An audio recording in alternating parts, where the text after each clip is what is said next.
My name is Steven, and I'm a construction engineer living in Denver, Colorado. For 15 years, I thought I had the perfect marriage with my wife Vivian. We met in college, built our careers together, bought our dream house in the suburbs, and shared what I believed was an unbreakable bond. But as I learned the hard way, sometimes the people closest to us are the ones hiding the darkest secrets. This story begins 3 years ago when Vivian landed a job at Preston Marketing Solutions, one of Denver's most prestigious advertising agencies. She was thrilled. After years of working for smaller companies, this was her big break. I was proud of her, supportive, and genuinely excited about the opportunities this new position would bring. At first, everything seemed normal. Vivian worked regular office hours, came home with stories about challenging clients and creative campaigns. She seemed energized, passionate about her work in ways I hadn't seen in years. I chalked it up to finally finding her professional calling. Then came the business trips. It started innocently enough. A day trip to Colorado Springs to meet with a potential client. Then a weekend conference in Salt Lake City. The company is expanding, she explained, her eyes bright with enthusiasm. They want me to be part of their client acquisition team. It means travel, but also real career growth. I was nothing but supportive. In 15 years of marriage, Vivian had never given me a single reason to doubt her. She was honest, dependable, and fiercely loyal, or so I thought. The trips became more frequent over the following months. Los Angeles for a week-long campaign strategy session. Miami for a luxury brand photo shoot. Seattle for tech company consultations. Each time, she'd return with stories, business cards, and sometimes small gifts from the cities she'd visited. "Look what I brought you from that little shop in Santa Monica," she'd say, handing me a coffee mug or a local craft beer. These gestures felt genuine, loving even. Why would I suspect anything? But then, subtle changes began creeping in. Nothing dramatic, just small shifts that, individually, meant nothing. Together, they painted a different picture. The first red flag came during one of her phone calls. I was in the kitchen making dinner when I heard her laughing in the living room. Not her usual laugh. This was softer, more intimate.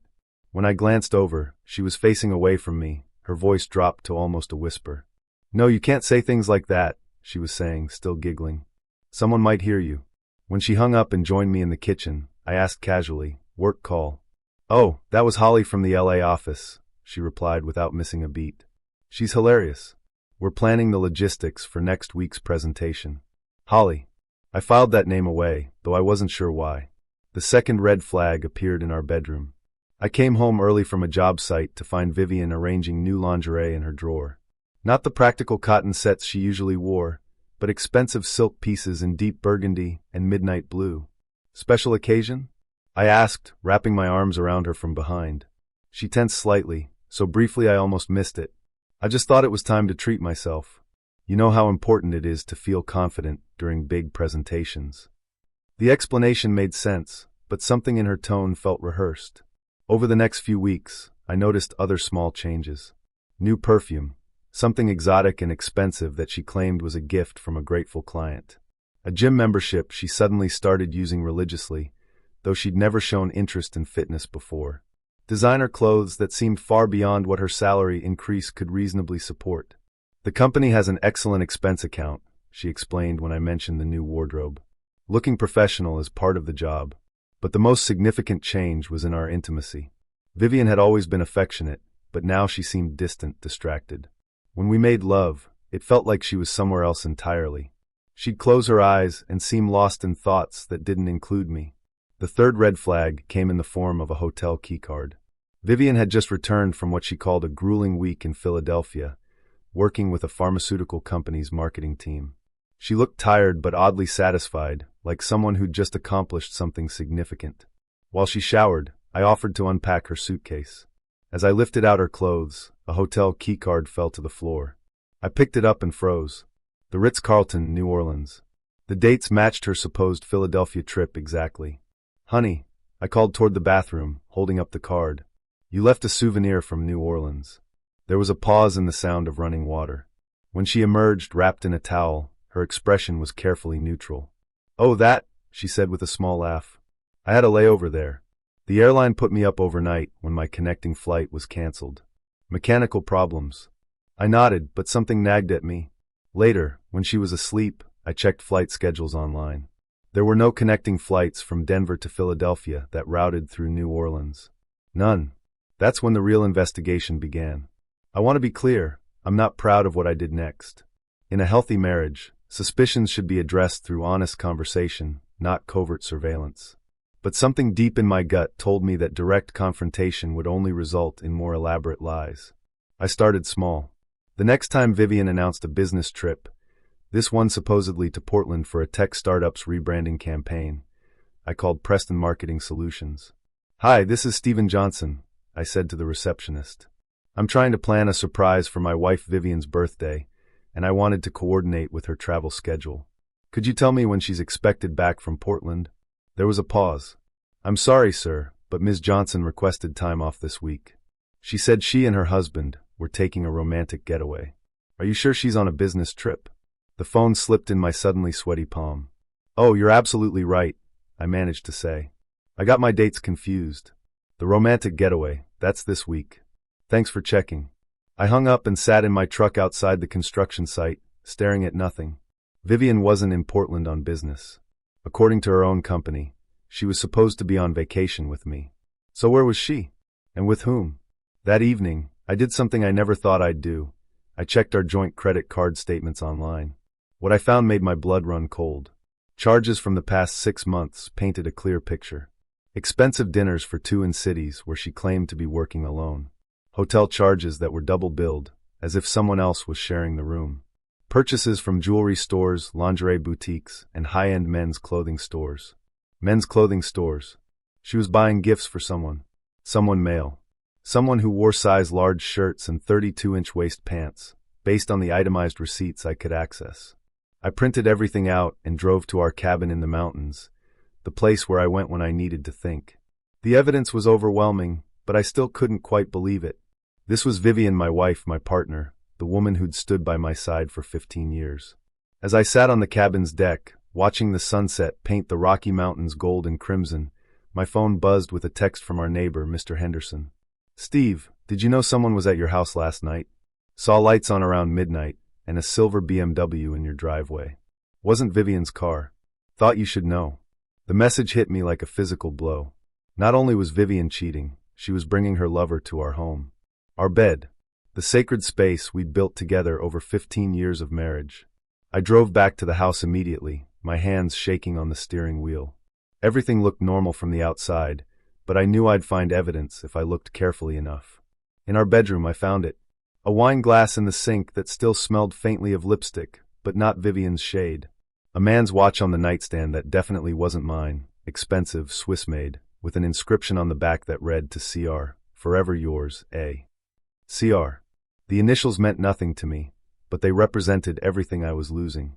I sat on our bed, the bed where we'd made love thousands of times, where we'd shared our deepest secrets, where we'd comforted each other through family deaths and career setbacks, and felt something inside me break. But it wasn't just heartbreak.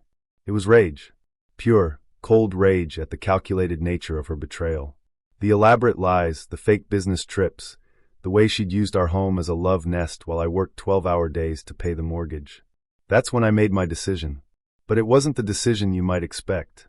I didn't hire a private investigator. I didn't confront her lover. I didn't stage a dramatic confrontation or throw her belongings on the lawn. Instead, I got strategic. The next morning, I called a lawyer, the best divorce attorney in Denver, a woman named Patricia Hayes who had a reputation for getting her clients exactly what they deserved. I laid out everything I'd discovered, provided all the evidence, and asked her to prepare divorce papers that would protect my assets and ensure a clean break. "This is pretty cut-and-dried adultery," Patricia said, reviewing the credit card statements and photos I'd taken of the evidence.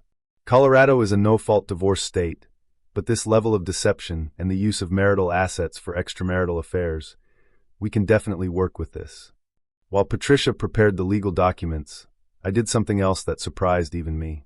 I hired a forensic accountant to trace exactly how much of our joint money Vivian had spent on her affair.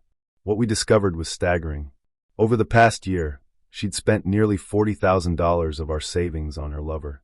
Expensive hotels, first-class flights, designer gifts, jewelry. She'd even taken out a credit card in both our names that I knew nothing about. The forensic accountant, a meticulous man named Robert Kim, presented me with a detailed breakdown. Your wife has essentially funded a year-long luxury vacation for 2 people, he said.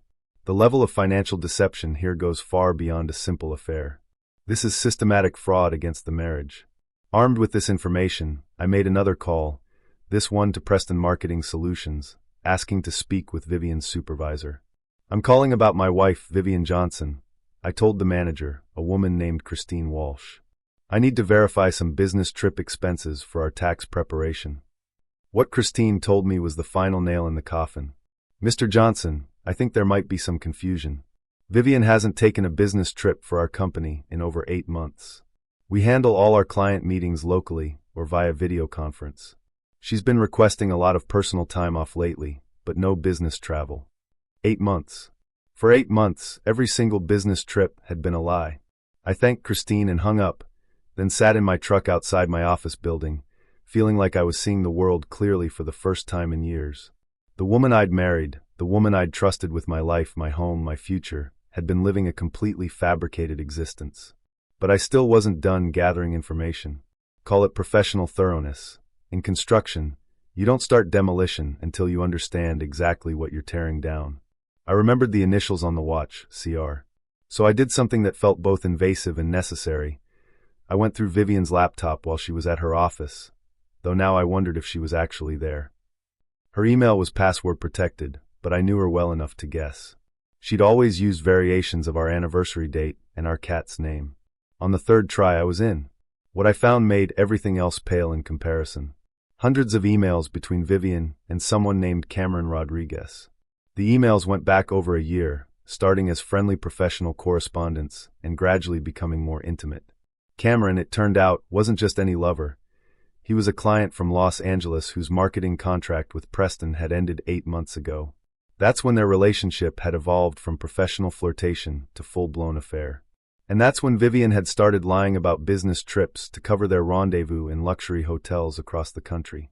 The emails were explicit, passionate, and heartbreaking to read. They planned elaborate romantic getaways, discussed their future together, and, most painfully, made jokes about how clueless and boring I was. He actually believes I'm working late again tonight, Vivian had written in one message. Sometimes I think he'd believe anything I tell him. He's so trusting it's almost pathetic. Cameron's response was even worse. Well, his loss is my gain. I get the most beautiful, passionate woman in the world, and he gets to think she's filing reports and attending meetings. Poor guy has no idea what real passion looks like. I read for 2 hours, watching my marriage dissolve in real time through their correspondence. They'd been planning to make their relationship public after Vivian figured out how to handle the divorce situation. Cameron had even been looking at apartments in Denver, planning to relocate to be with her.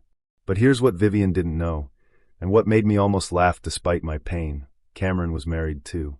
His emails mentioned having to be careful around his wife Sarah, about covering his tracks, about how complicated his situation was. My wife was risking everything for a man who was playing the same game with her that she was playing with me. The final piece of the puzzle came from an unexpected source.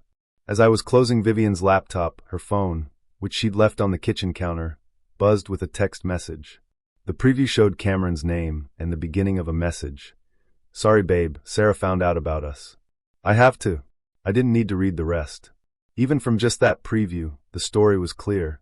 Cameron's wife had discovered the affair, and he was choosing his marriage over his mistress. When Vivian came home that evening, from wherever she actually spent her days, she found me sitting at the kitchen table with a bottle of wine and 2 glasses. What's the occasion? She asked, but I could see tension around her eyes. Maybe she'd already heard from Cameron. Maybe she could sense the shift in me. I wanted to celebrate, I said, pouring wine for both of us. Our anniversary is coming up, and I've been thinking about how much our relationship has changed over the years. She sat down across from me, accepting the wine with a smile that didn't quite reach her eyes. Changed how? Well, you've become so much more independent. All these business trips, the career growth, the new confidence. It's like you've become a completely different person. Vivian took a large sip of wine. People evolve, Stephen. That's healthy in a marriage. Absolutely, I agreed. In fact, I've been doing some evolving of my own. I reached into my briefcase and pulled out a manila folder. I've learned so much about you lately. Things I never knew in 15 years of marriage. Her hand froze halfway to her wine glass. What kind of things? Oh, like how creative you are with expense accounts. Did you know you've spent nearly $40,000 on business expenses that weren't actually business related? The color drained from her face. Stephen, I can explain. Or how you've discovered this amazing ability to be in two places at once. Like being in Philadelphia and New Orleans simultaneously. That's quite a talent. She set down her wine glass with shaking hands. You've been spying on me. I've been trying to understand my wife, I corrected. The woman who's been lying to me for over a year about where she goes, what she does, and who she's with. Vivian stared at me for a long moment, and I could see her calculating. Should she deny everything? Try to explain? Break down and confess? How long have you known? She asked finally. Long enough to consult a lawyer, hire a forensic accountant, and prepare these. I slid the folder across the table. She opened it with trembling hands. Inside were divorce papers, financial statements showing every penny she'd spent on Cameron, printed emails, and photographs of the evidence I'd found in our home. I know about Cameron Rodriguez, I continued as she flipped through the documents. I know about the fake business trips, the hotel rooms, the gifts you bought him with our money. I know you've been bringing him here, to our home, to our bed. Tears started flowing down her cheeks. Stephen, please let me explain. There's nothing to explain, Vivian. You made your choices. You chose to lie to me every single day for over a year. You chose to steal from our joint accounts to fund your affair. You chose to violate our home, our marriage, and 15 years of trust. But I love you too, she sobbed. It wasn't supposed to happen like this. Cameron and I, we just connected, and I got caught up in the excitement, but that doesn't mean. Actually, I interrupted, there's something else you should know. Cameron's wife found out about your affair. He sent you a text earlier today. Something about having to end things because Sarah discovered the truth. Vivian's face went completely white. She grabbed her phone and read the full message, her sobs becoming harder. He's choosing his wife, I continued. So not only did you destroy our marriage for nothing, but you destroyed it for a man who was never planning to leave his own marriage. She looked up at me through her tears, and for a moment, I saw the woman I'd fallen in love with 20 years ago. Young, vulnerable, human. But then I remembered the emails where she'd called me pathetic. I remembered the $40,000. I remembered coming home to find evidence of another man in our bed. The papers are straightforward, I said, standing up from the table. You can keep your car, your personal belongings, and your 401k. The house stays with me. I bought it before we got married, and I've been paying the mortgage alone while you funded your luxury affair. You have 30 days to move out. Stephen, please, she begged. We can work through this. I'll end things with Cameron. They're already over anyway. We can go to counseling, we can rebuild. No, I said firmly. We can't. This wasn't a mistake, Vivian. This wasn't a moment of weakness or a single poor decision. This was a systematic betrayal that lasted over a year. You lied to me every single day. You used our money to wine and dine another man. You brought him into our home. I picked up my wine glass and finished it in one swallow. But you know what hurts the most? It's not even the cheating. People fall out of love, people make mistakes, people get tempted. I could have forgiven an affair. She looked up at me hopefully. What I can't forgive is how calculating it was. The fake business trips. The elaborate cover stories. The way you looked me in the eye every morning and lied without hesitation. The way you turned our entire life together into a joke for your lover's entertainment. Vivian dissolved into tears again, but I felt nothing. The pain had been replaced by a cold, clear certainty. You have 30 days, I repeated. After that, I'm changing the locks. She signed the papers that night, through tears and apologies I no longer believed. The next morning, I found her packing her designer clothes, the ones she'd bought for her dates with Cameron, into suitcases. Where will you go? I asked, not because I cared, but because the question felt necessary. My sister's for now, she said without looking at me. Stephen, I know you hate me, but I need you to know that I never meant for it to happen like this. How did you mean for it to happen, Vivian? She paused in her packing. I don't know. I thought maybe Cameron and I would find a way to be together without hurting anyone. I thought maybe you and I had grown apart enough that you wouldn't be devastated if we separated amicably. So you were planning to leave me? I was planning to talk to you about it. Eventually. When the time was right. I laughed, but there was no humor in it. When would that have been? After another year of stealing our money? After another 100 lies? After Cameron's wife discovered the affair, and he chose his family over you? She had no answer for that. Within a week, Vivian was gone.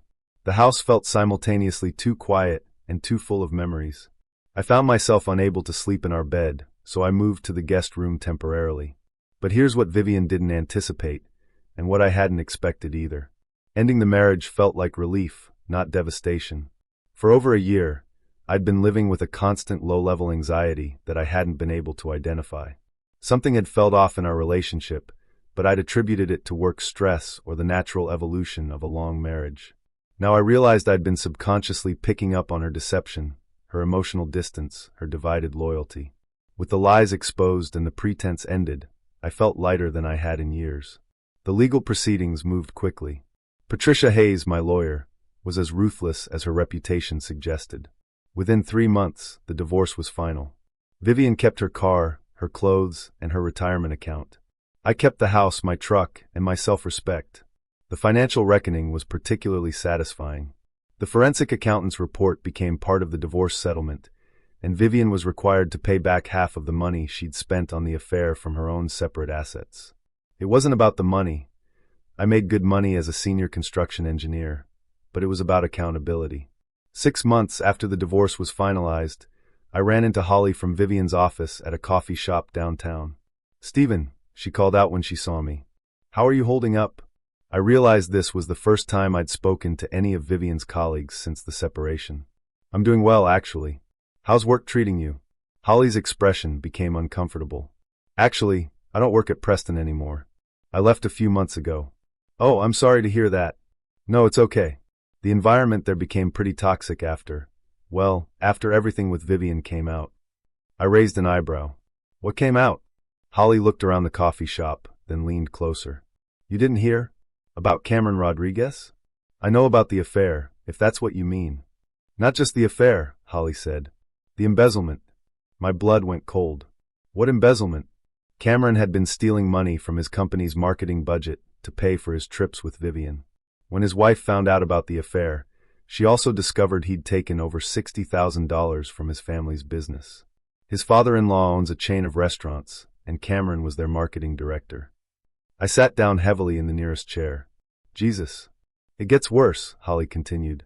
"When the family business pressed charges, Cameron tried to claim that Vivian knew about the stolen money and helped him hide it. He said she was complicit in the embezzlement." "Was she?" Holly shrugged. "I don't think so. I think Cameron was just trying to spread the blame around. But it didn't matter. The story got out, and Preston couldn't afford to be associated with that kind of scandal. They let Vivian go about 2 weeks after you filed for divorce.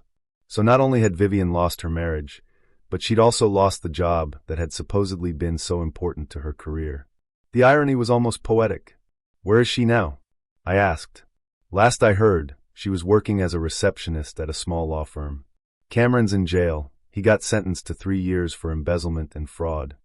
I thanked Holly for the information and walked back to my truck, processing everything she'd told me. Vivian hadn't just destroyed our marriage for a fantasy relationship. She'd destroyed it for a criminal who'd been using stolen money to finance their affair. That evening, I did something I hadn't done in months. I opened a bottle of the expensive whiskey Vivian had given me for my birthday 2 years ago and toasted to my own good fortune. I'd lost a wife who didn't respect me, but I'd gained something invaluable, the truth about who she really was. A year later, I'm living a completely different life. I've thrown myself into work and hobbies I'd neglected during the final years of my marriage. I'm learning to cook properly, taking photography classes, and planning a trip to Scotland that Vivian had always vetoed because she preferred tropical destinations. I've started dating again, though cautiously. The betrayal left scars, but it also taught me to trust my instincts. When something feels off in a relationship, I now know to address it directly rather than hoping it will resolve itself. Interestingly, I've discovered that I enjoy being single more than I expected. After 15 years of considering every decision in terms of there's freedom in making choices based solely on what I want. I still live in our old house, but I've redecorated completely. New furniture, new paint, new memories. The guest room where I slept for those first difficult weeks has become my home office. The bedroom where I found evidence of Vivian's betrayal now holds my photography equipment and a reading chair. Last month, I received an unexpected piece of mail, a letter from Vivian, forwarded through my lawyer's office. In it, She apologized again and asked if we could meet for coffee to find some closure. I didn't respond. Not because I'm still angry. The sharp edge of that rage dulled long ago. But because I realized I don't need closure from her. The closure I needed, I found within myself. I learned that I'm stronger than I thought, more resilient than I feared, and deserving of honesty in my relationships. I learned that sometimes the end of something painful is the beginning of something better.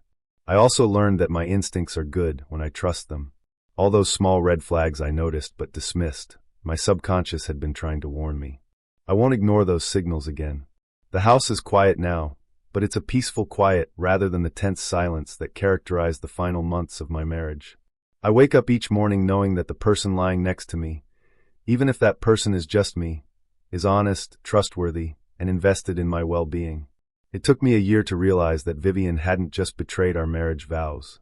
She'd betrayed the person I was when I was with her, trusting, generous, and optimistic about human nature. Getting that person back was worth more than saving a relationship built on lies. Sometimes the best thing that can happen to a marriage is its end. Thank you for watching the video to the end. Maybe YouTube will no longer offer you my channel. So subscribe to it by clicking subscribe on the right under the video to receive new interesting stories. Also on the right of the video, there is a playlist with other interesting stories that you can listen to, and you can also write in the comments what stories you would like to see on the channel.